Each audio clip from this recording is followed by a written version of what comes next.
What is going on, my Super Sandwiches? Ramsa here, and today I want to talk about Dragon Ball Xenoverse 2 and possible DLC characters that I personally want to see. Now, before I start, I want to say two things. Number one, big shout out to Omega. He made a video himself where he did top 10 characters that inspired me to do this. So if you want to watch that, I will link it in the description below. And two, a couple months ago, I actually released a giant poll of characters that have not been in Xenoverse 1, but have been seen in previous games that everybody voted on. I think a majority of people voted for Janemba and Gogeta and Hit on that character poll. But now that we know somewhat what the character roster is looking like in Xenoverse 2, which we don't know everybody yet, but based on what we haven't seen yet, I decided to put this poll together so people can vote again. So in the comment section below, you'll find a link to a poll that you can only vote for one character. So I know it sucks, you can only pick one, but after going through that list, you can only pick one character. Choose one, choose wisely, and then after about a week or so, I will take this poll and send it over to Bandai, see if this can help out for future DLC, I guess, decisions and stuff like that. So you can only get one, which I know it sucks. But in the comment section below, I also do want you guys to say who you voted for and why, and maybe someone else that I might have missed in the poll as well. Just feel free to basically discuss that down below. Before I go over my top 5 picks, I do want to go through the poll real fast. And again, I only base this poll off of characters that we saw in the previous games. I mean, obviously there's many characters missing on here, and to those who are missing, feel free to drop them down below. And if enough people basically request that same character, I can send that feedback down as well. But without further ado, these are the people that I threw on the poll. First one is Super Buu with Gohan Absorbed, Gotenks Absorbed, and Piccolo, or Bootanks, Buhan, and Bukalo, as many fans call him. And I was actually kind of shocked that Buhan is not in the game. And to those who are asking, how do you know? A couple weeks ago, Hirano-san in an interview did mention that Super Buu's forms will not be in the game.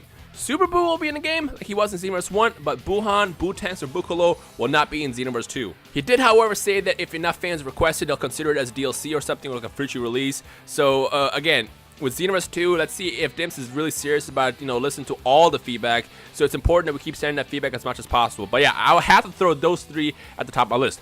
The next one I threw together is Hachiyak, who was only seen in Rage Blast 2, but I've seen a lot of people actually talk about Hachiyak in the comments for Xenoverse 2 related videos for a long time. So I guess the fans do want to see Hachiyak as well. Of course, you gotta have my boy Tapion in it. And the way I see it is, if we do get Tapion, it gives an opportunity to also add a Harudegarn Expert mission, which is basically the giant battle missions. How much fun would that be? That would be incredible. So there's a lot of opportunity here to add Tapion, because another sword-based character would be awesome. I believe Tapion was only in Tenkaichi 3. I don't think he was ever seen in another game, but I might be wrong. Of course, you gotta have the Universe 6 characters. So I got Frost, Kabe, Hit, Nageta Botamo, Shampavados. But I also threw in Super Saiyan Kaioken Blue Goku, which that would be really interesting to see. We do know that Kaioken Blue won't be in Xenoverse 2, at least I think it won't be. But as far as DLC, I'm curious how that would work. I feel like what they could do is they could add basically Super Saiyan Blue as a character, but then have like a Kaioken Blue transformation. Like, that would be pretty epic, and I'm pretty sure a lot of people will be interested in seeing how that works out. So that's always a good choice as well. It's actually funny, speaking of Vados, I was fighting with Afro, which you'll see later today on my channel, and we basically confirmed that a Vados-based character will be incredibly evil. Like, Toa was awesome in Xenoverse 1, but she kind of lacked the attack power. So imagine basically having Vados, which is basically Toa with a Whis power. That could be incredible. So I feel like Vados would be an amazing character as well. Now, outside of the Universe 6 staff and Dragon Ball Super stuff, I also threw in Android 13, Bojack, Teen Gohan, and what I did for Teen Gohan is he'll have his base form transformation, Super Saiyan and Super Saiyan 2, and he can just cycle through it like they do with the other Super Saiyan characters in the game. Because I know a lot of people do want base Gohan, and I feel like if they do add Bojack or like a Bojack mission, there's an opportunity there to add the base Teen Gohan as well to kind of make the people who want base Teen Gohan satisfied as well. Of course, you gotta have Baby Vegeta, and again, I was kind of disappointed that Baby Vegeta was not shown off initially yet, and the game is gonna get released in less than a month now, and I don't think that Baby Vegeta will get revealed anytime soon. But if he does get revealed, I can only see DLC as an option, so we do definitely want Baby Vegeta. Another option is also Pica and Dabura. Mecha Frieza is kind of nah, but I threw him in there anyways. I know they showed Mecha Frieza in the animation from a couple weeks ago, but he's not actually in the game. And of course, I got Oob, Lord Chilled, Super Mirror, and Darkest Toa in here as well. Now, before I tell you my list, I'm still kind of hurt that Super Mirror has not been revealed yet. I honestly feel like Super Mirror and Darkest Toa will be shown off as DLC at some point in the future. But to those who don't know, Super Mirror and Darkest Toa are basically like the next forms of both these characters. They're basically the forms that are revealed in Dragon Ball Heroes, and this is like the forms that they go by.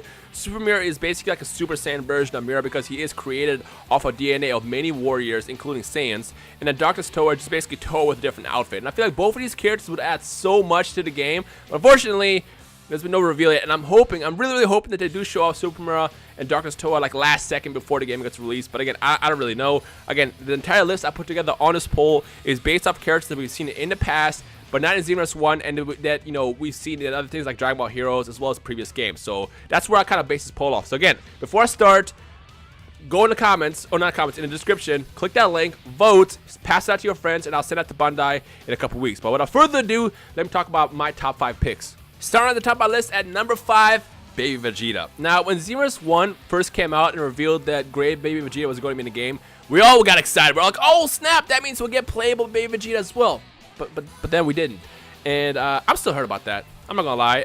I am still greatly hurt about that, because like, if you look at Dragon Ball GT, in my opinion, Baby Vegeta was the best thing to happen to that story. I mean, Omega Shenron's cool, Ice Number Shenron are cool as well. Super 17 I do not care about.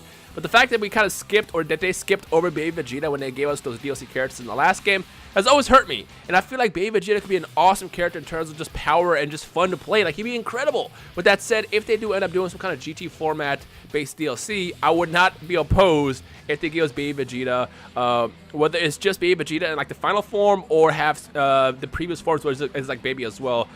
I just want to play as Baby Vegeta, basically is what I'm trying to say. So, Bandai, Dimps, Baby Vegeta, please, let me get that. Although the question is, if I had to choose, would I want GT over something else like Dragon Ball Super? That's a question right here. I don't know. Either way, I want to play as Baby Vegeta, so he's at the top of my list. Number 4 is none other than Kabe himself. Now, you're probably wondering, Rhymestyle, why Kabe of all people? And to answer that question is because he is a melee-based character. In Dragon Ball Super, it's confirmed or revealed that the reason why they brought Kabe to the tournament is because he is pretty much specialized in hand-to-hand combat.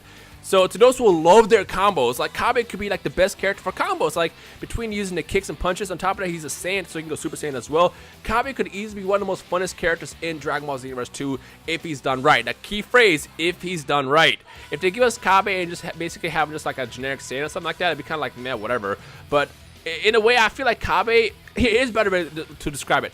Kabe is, I feel like, is what we all want to go on to become, sort of, if that makes sense. And with that said, Kabe just has everything. He has an awesome story, the great design. On top of that, the melee game is on lock. So if you do that the right way, he could be one of the most funnest characters in the game, and that's why I have to have Kabe on the top of my list.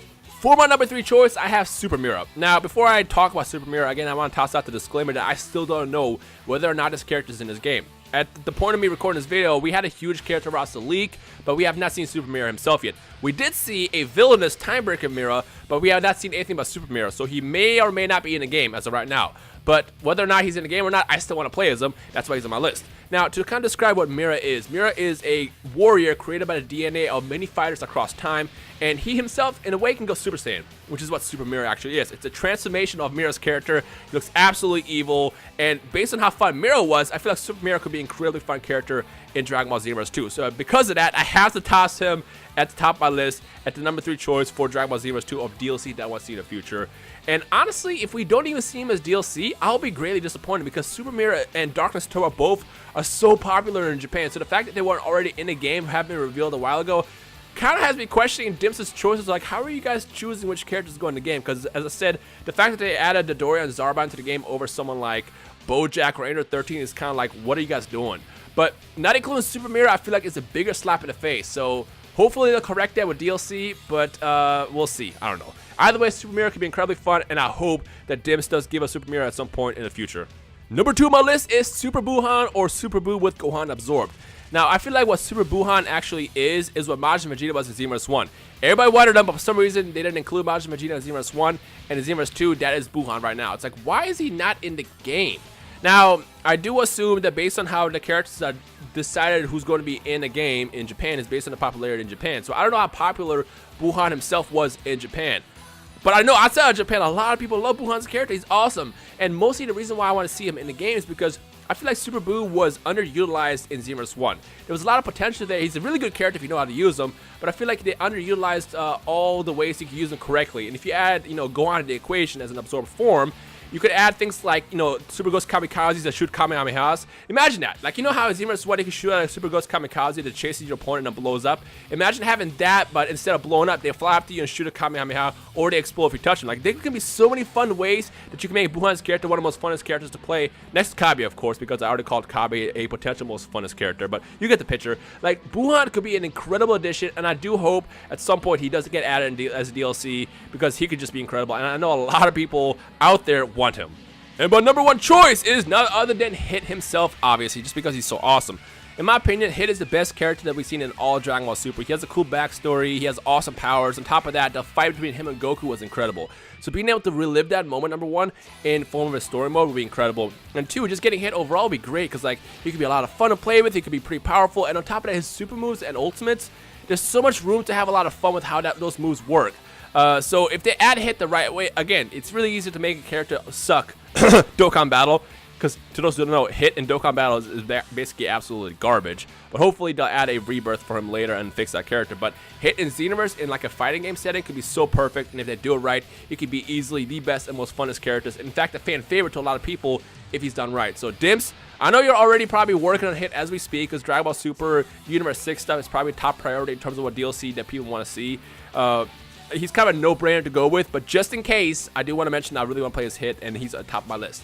So with that said, who is it that you want to see on your list of possible DLC characters? Let's do top 5 in the comment section below. Comment who those characters are. On top of that, don't forget to vote on my poll that I plan on sending into Bandai and Dimps at some point in the future, so just do that. And keep an eye out for the next couple days, because I will have some new Xenoverse 2 gameplay featuring Majin Vegeta coming out very, very soon, so keep an eye out for that. But for now, let's talk about all these DLC characters that we want to see as the fans of Xenoverse 2 in the comment section below. As always, if you enjoyed today's video, make sure to leave a like right below. Any questions, comments, feedback, you know how to reach me. I'm down here in the comments or on Twitter at Rhymestyle. But other than that, I hope you guys enjoy the rest of the day. My name is Rhymestyle, and I will see all y'all super sandwiches in the comment section below. Peace.